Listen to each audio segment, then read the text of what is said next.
severe, what will happen to me? Char. So, yun. So, dapat panoodin nyo to. Pag yung unahan lang yung pinanood nyo at hindi nyo pinanood tong part na to, magkakamali din kayo. Or, hindi nyo magagawa yung part na yon ng instructions. Nalunok ko ata. Ay, ang pangit ng lasa. Hi, I'm Anadel Rae, and today we will be trying a teeth whitening kit that I bought from Shopee. So, if you're interested, then please keep on watching.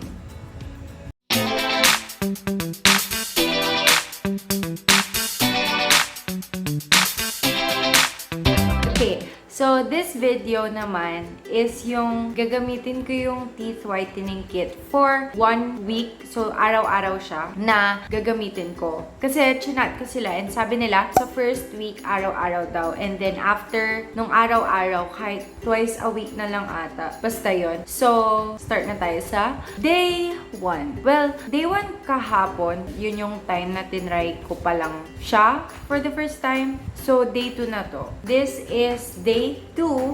4 na yun. Day 2, kasi day 1 nung kahapon, nung first trial. Ito na yung nabawasan ko na. And then, dito ko nilagay yung na-mold kong mouth trays.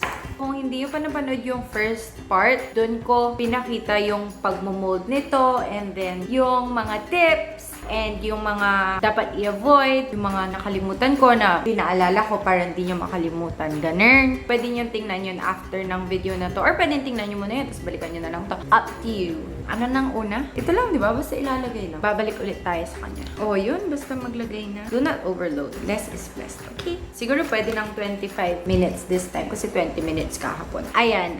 Tatanggalin ko na itong takip. So, ito yung ngipin ko ngayon. Ang ganda talaga ng pagkakamold nitong sa taas. So, maglalagay na ako ng gel. Medyo dadagdagan ko compared sa kahapon. Kasi parang nalunok ko ata lahat kahapon. Charot. Dagdagan ko lang ng very slight. Kasi super konti yung nilagay ko kahapon. Mamaya yung pumuti lang, isang tuldok lang, ganun.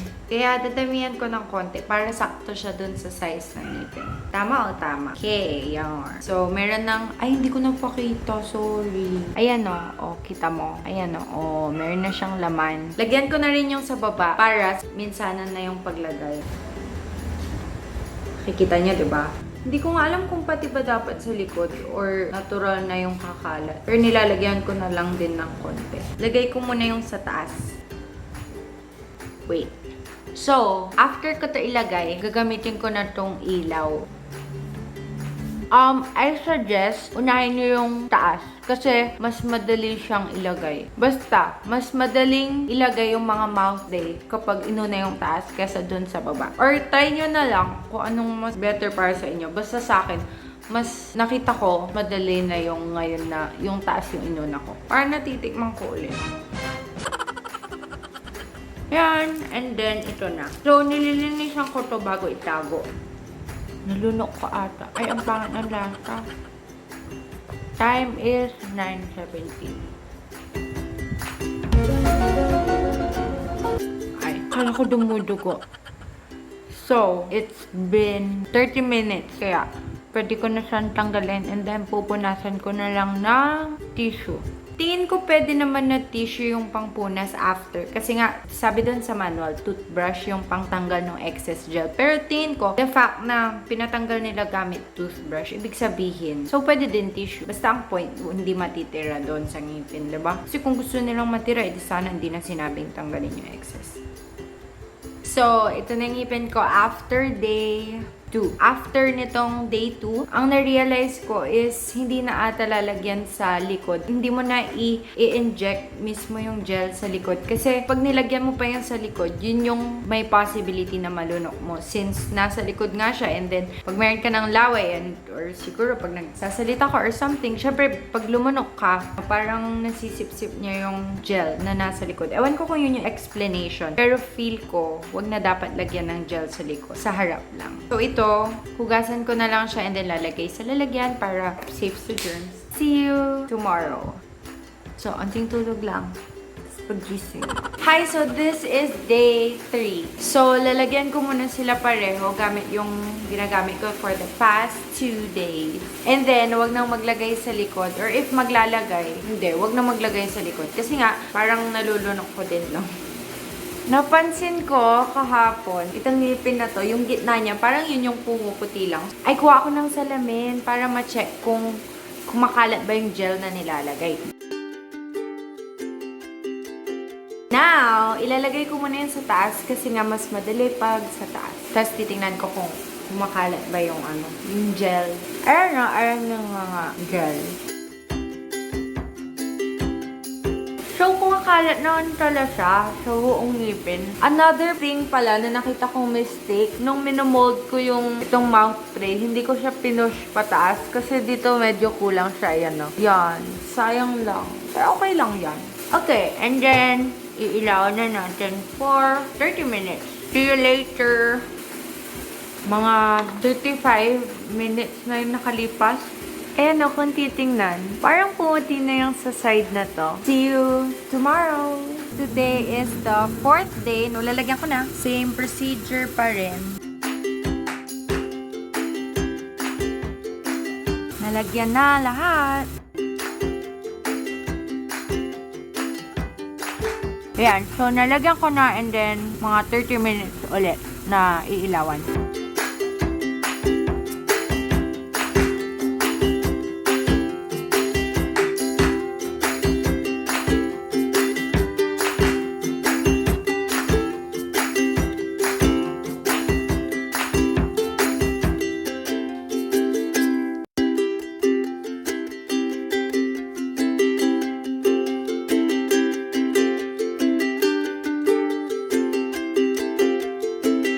Hi, so, nung ginamit ko yung Teeth Whitening Kit, meron akong, dun sa 6 days, or 7 days, meron akong 1 day na rest. Parang busy kasi ako nung araw na yun, pero at the same time, feeling ko, gusto ko rin na pag-rest yung ngipin ko that time. So, nasa sa inyo kung gusto nyo i-diretso pa rin na 7 days or not. And then, ang nagamit ko lang sa 7 days na yun is 1 ml.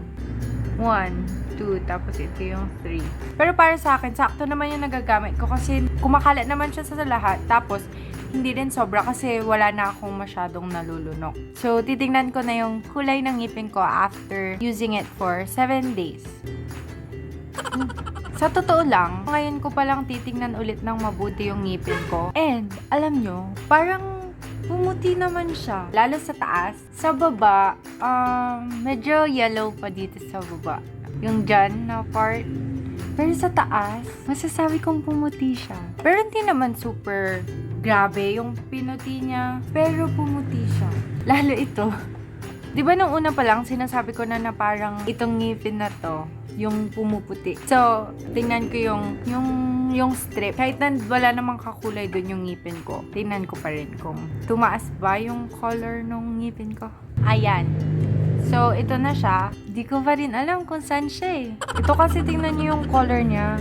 Ganyan. So, kayo, kung sa tingin niyo ba pumunti. Pero sa akin kasi parang iba yung shades nitong nasa papel. Iko-compare natin yung pictures ng before and after. Pero, syempre, mahirap namang i-replicate yung light conditions dun sa first picture ko, ganun. Pero still, ipagtatabi natin yung picture ng before and after. Pero, yun nga, sa video, sa personal, sa akin, may opinion. Pumuti siya, pero hindi sobrang puti. Hindi siya yung malata mo agad. Tapos, 7 days pa lang naman. Huwag tayo masyadong strict. Hindi yan naman sinabing, whitens your teeth in 7 days. Hindi naman ganun. Sabi niya lang na teeth whitening kit. So, itutuloy ko pa siyang gamitin twice or thrice a week. Ganyan. Para pumuti na ng tuluyan.